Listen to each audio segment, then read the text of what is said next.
Okay, don't get too excited. It's not a gold arm bracelet, and actually it probably isn't even that extraordinary. It looks like it might be a cable tie or some kind of tie for items, but what I do like about it is that it might have some information on.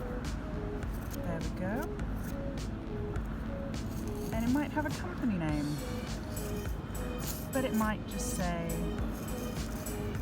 have numbers of what it was tying up. I'm just going to give this a wash and we'll have a closer look.